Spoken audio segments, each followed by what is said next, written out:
Kita. Here we go. Alright, shout out sa ating mga viewers. Oh, shout out. Again, like and subscribe po tayo, Mabsat. No, nako, ipapa-aresto ang mga peking PRC. Nako, Alan Peter. Nako, Marcoleta. Paano ba yan? Diyos ko po, Rudy. Alam, kung ipagpapatuloy nila ang peking BRC hearing nila, Diyos ko po, wala na. Tapos na. Peking BRC. Kaya mga absat, at ito pa mga absat, nako po, according sa ating puting kabayo, no? Merong isa o tatlo o dalawa. Dalawa pang lilipat sa majority ni Gatchalian. Agoy, sino kaya yun? Agoy! Nako naman, problemado na si Alan. Wala na. Dismayado na, mga absat. Sa totoo lang, dismayado na pati yung mga kasama nila sa ginagawa ni Alan. Napansin nyo, yung hearing nila kahapon. Pero po, sasampu na nga lang sila, pero iilan lang sila nandun. Si Aimee, si Marcoleta, yung dalawang magkapatid na Cayetano, si Ligarda, si Robin Hood, 6. Sino yung 4 na wala? 2 Bilyar, Bongo. Sino pa yung isang wala? Si Joel. Ala, sino kaya yung 3 o 2 pang lilipat?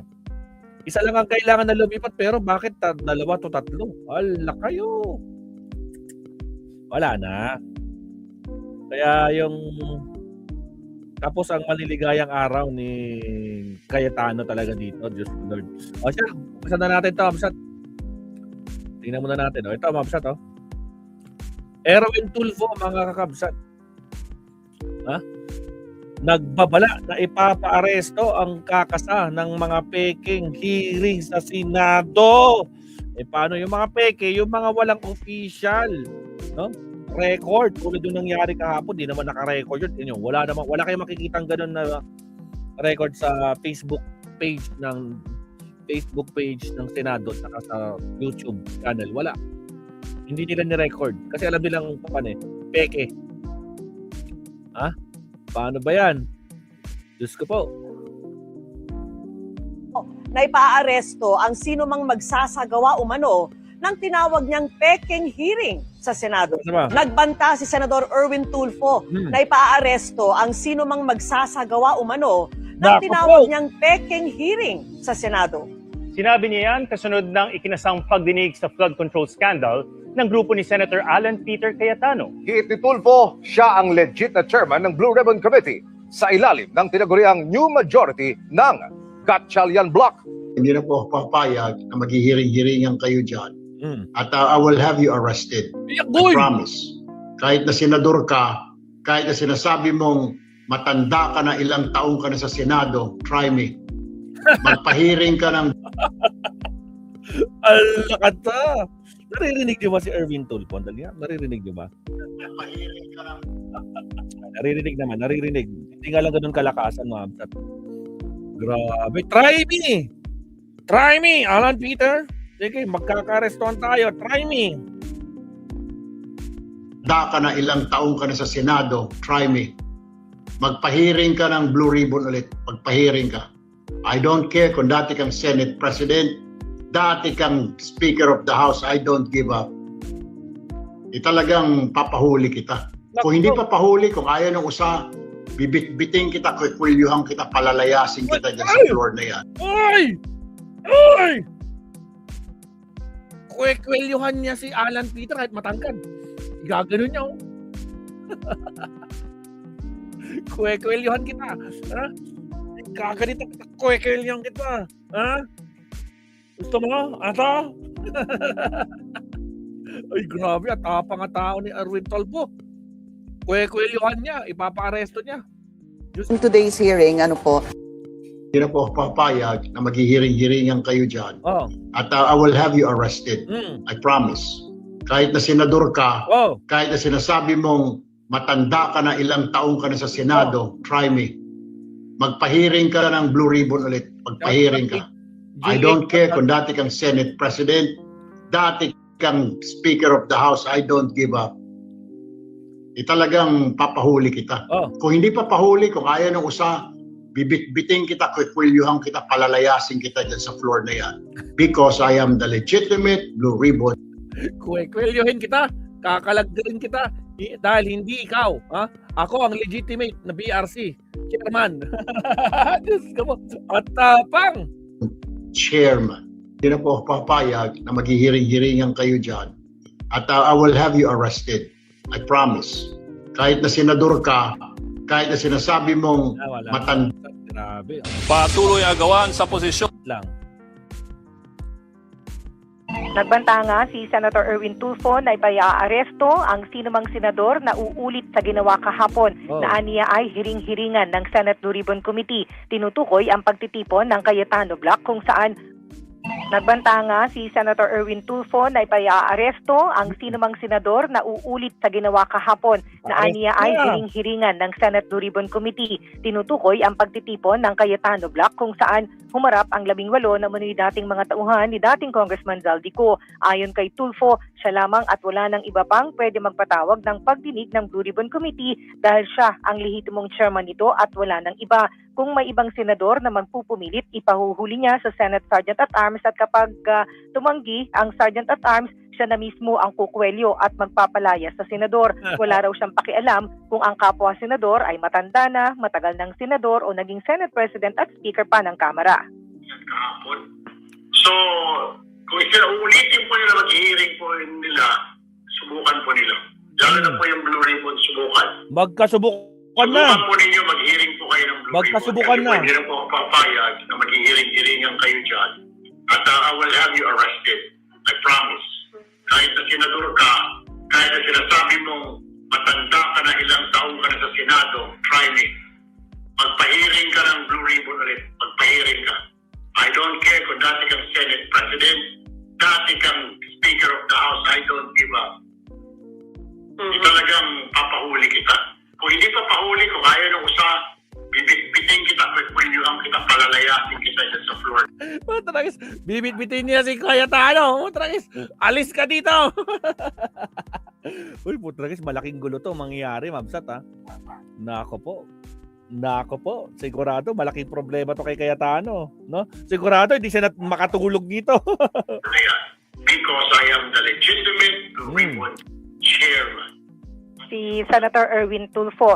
Sabi pa ng senador, ang pagpapatawag ng sinuman sa Cayetano Block ng Blue Ribbon hearing ay lantarang paglabag sa rules ng Senado at sa pasya ng majority block na naghalal ng bagong Blue Ribbon chairman at kay acting Senate President Sherwin Gatchalian. Pwede anang sampahan ng mga iyon ng ethics complaint at pwedeng palayasin sa alinmang silid ng Senado kung magpupumilit dahil magsasayang ng pera ng bayan. Pero kung tutusin aniya, hindi rin dapat yan ang kwartong magagamit. Pagpapaliwanagin naman ni Tulfo ang Sergeant at Arms dahil mula nung nagkaputukan ng baril dito sa Senado at pangalawa, nakalusot ang 18 Marines kahit iniutos na ni Gatchalian na huwag papasukin kahapon dahil wala namang Senate hearing na pupuntahan. Ako si Nympha, WNGMA, Super Radio, DZWD, Balitang Totoo. Nagbanta nga si Senator Erwin Tulfo. Diyos ko po, Rudy. Ibang klase. Balita naman sa GMA. Magandang gabi po, Luzon, Visayas at Mindanao. Nagbanta si Senador Erwin Tulfo na ipaaresto ang sinumang magsasagawa umano ng tinawag niyang Peking hearing sa Senado. Sinabi niya yan kasunod ng ikinasang pagdinig sa flood control scandal ng grupo ni Senator Alan Peter Cayetano. Giit ni Tulfo, siya ang legit na chairman ng Blue Ribbon Committee sa ilalim ng tinaguriang new majority ng Gatchalian Block. Nakatutok si Sandra Aguinaldo.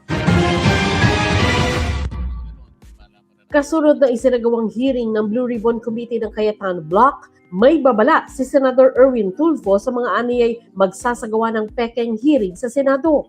Si Tulfo ang itinalaga ng tinaguriang new majority na chairman ng Blue Ribbon Committee. Hindi na po ako papayag na maghihiring-hiringan kayo dyan. At I will have you arrested. I promise. Kahit na senador ka, kahit na sinasabi mong matanda ka na, ilang taong ka na sa Senado, try me. Magpahiring ka ng Blue Ribbon ulit. Magpahiring ka. I don't care kung dati kang Senate President, dati kang Speaker of the House, I don't give up. talagang papahuli kita. Kung hindi papahuli, kung ayaw ng usa, bibit-biting kita, kukwilyuhan kita, palalayasin kita dyan sa floor na yan. Because I am the legitimate Blue Ribbon Chairman. Magsasampa rin si Tulfo ng kasong libel sa mga nagpakilalang dating sundalo na humarap sa hearing kahapon. Dahil di anya totoo ang sinabi nilang dinalhan siya ng maletang may pera.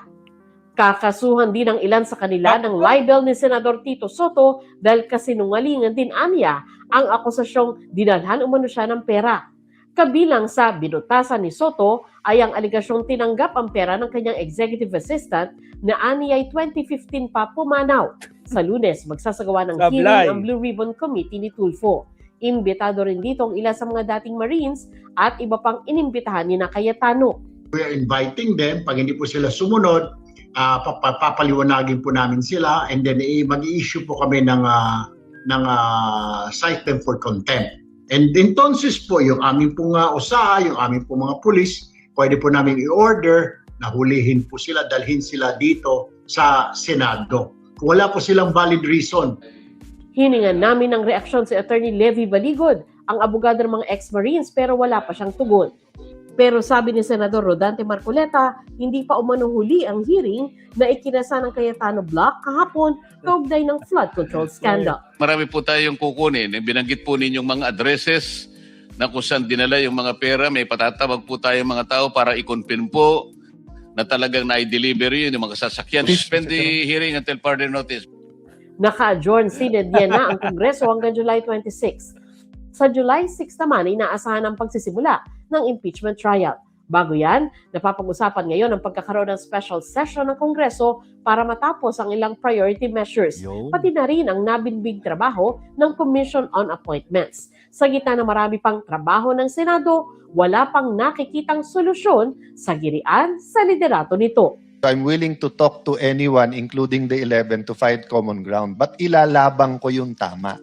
Pati yung Senate presidency. We're not going to give up. Kung nais nilang i-question, dalhin nila sa korte. Maraming mga law deans na naglabas na ng statement, no, sinusuportahan ang ating posisyon. Legitimacy has already been recognized by the Office of the President, by Malacanang, by the House of Representatives. Usap-usapan naman ngayon ang tagpong ito kahapon ng diskusyong ito ni Senadora Loren Legarda at DILG Secretary John Vic Rimulya. Solusyon sila. Papalitan ko na isa sa kanila para proseso sila. Okay. Tapos magbutuhan. Okay. Diba, right? Nang tanungin namin si Rimulya, sinabi nitong nile-lecturean siya ni Legarda kaugnay sa interpretasyon ng majority sa Senado.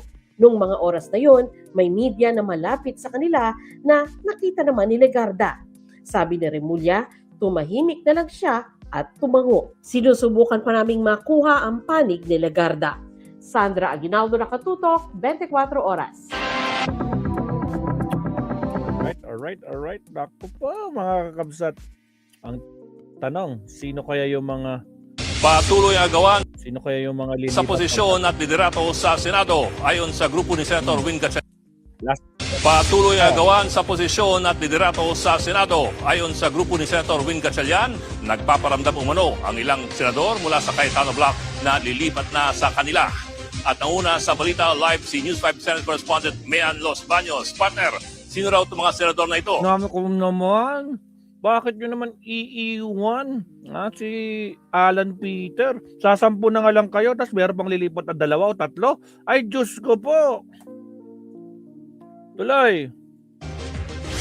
Bok partner, ayon kay Senator Erwin Tulfo na miyembro ng tinatawag na Gatchalian Block, may 2 hanggang 3 senador daw na nagpaparamdam na mukhang gustong mag-over the bakod o mula sa kampo ni Senator Alan Peter Cayetano ay pumunta sa kampo ni Senator Gatchalian. Mga kakabsat, sino sa tingin nyo yung 2 o 3 senador na lilipat pa ng bakod? Sino sa tingin nyo? Comment down sa ating comment section. Shoutout sa mga nandito. Nandyan si J8, si Arton Zala, at saka sa mga iba pa. Shoutout sa inyo. Paramdam kayo sa chatbox natin, mabsat. At syempre, huwag kalimutan mag-like and subscribe. Lilima pala yung nagla-like, mga kakabsat. Ay, Diyos ko po, Rudy. Patapos na tayo sa main topic. Lilimang like pa lang. 100 100 po tayo dito. Baka naman, like po tayo. Baka nakalimutan nyo lang mag-like. Maraming salamat. Tuloy. Hindi na pinangalanan ni Senator Erwin kung sino-sino ba yung mga senador na yan. Pero alam naman natin, may 12 miyembro ang tinatawag na Gatchalian Block. At isa na lang ang kailangan nila para maging 13 at makapaghalal na talaga sila ng bagong Senate President. Nauna na, nakita naman natin itong nakaraang Miyerkules, na nagpakita sa plenaryo itong Senator Chis Escudero mula sa kampo ng Cayetano Block para nga mabuo naman yung Gatchalian Block, Pero ang sabi ni Senator Erwin, meron daw mga alinlangan, itong 2 hanggang 3 senador, kaya daw hindi makapagdesisyon kung sila ba ay lilipat sa kampo ng Gatchalian Block. Pakinggan natin ang pahayag ni Senator Erwin Tulfo. Meron pong nagpaparamdam, pero ang problema po, 2 po actually, hindi po alam, 2 o 3 daw. Yung isa nga po, hindi niya alam paano kakalas dahil number 1, natatakot. Na talagang matutulad po sa amin na kaliwat kanan titirahin ng mga troll, ng mga vlogger. So kinakabahan siya. May pressure po sa family niya, his children or her children na lumipat na po kayo kasi nakakahiya sa mga classmates namin, sa mga workmates namin. Pati sa church po, tinatanong po siya. So nakukonsensya siya. Alam naman natin, sa parte naman ni Senator Alan Cayetano, never say die din siya dyan dahil paulit-ulit niyang ginigiit na siya pa rin ang Senate President dahil nung nagkaroon ng botohan o nagkudeta a month ago, nung iboto siya na Senate President, siya ang may 13 na boto habang si Senator Gatchalian bilang acting Senate President ay 12 lamang ang boto na nakuha. Kumpiyansa raw si Senator Cayetano sa suporta na solid pa rin yung kanyang mga kasamahan sa kanilang kampo. Gayon pa man, sakaling makakuha daw ng 13 itong kampo ni Senator Gatchalian, willing naman daw siyang bumaba sa pwesto. Pero may pakiusap sa Senator Cayetano mula sa Malacanang. Pakinggan natin ang pahayag ni Senator Alan Peter Cayetano. Ito lang pakiusap ko sa Malacanang. Kumuha kayo ng isa pang senador para sa special session, bumaba na ako bilang Senate President. Pwede siguro tayo magpahiram ng isa para maka-13 na sila. Confident ako na pare-parehong prinsipyo namin and that we'll make the right decisions together. Ang hirap ng pinagdadaanan nila. Tapos para bang ako lang nakikinabang dahil akong SP. Hindi ba? Kasi bukod dyan, Bok medyo nalilito na rin talaga. Mukhang sila yung naiipit itong mga Senate employees. Sino bang susundin nila? Si Senator Gatchalian, si Senator Cayetano na parehong nagsasabi na sila yung leader ng Senado, tapos naglalabas ng memo nga na magkaiba yung kautosan. Pero sabi ni Senator Erwin Tulfo, wala dapat kalituhan sa mga Senate employees. Malinaw daw na ang mas maraming numero ngayon ay ang Gatchalian Block, kaya dapat daw ang utos ni Senator Erwin Gatchalian ang sinusunod ng mga empleyado at staff.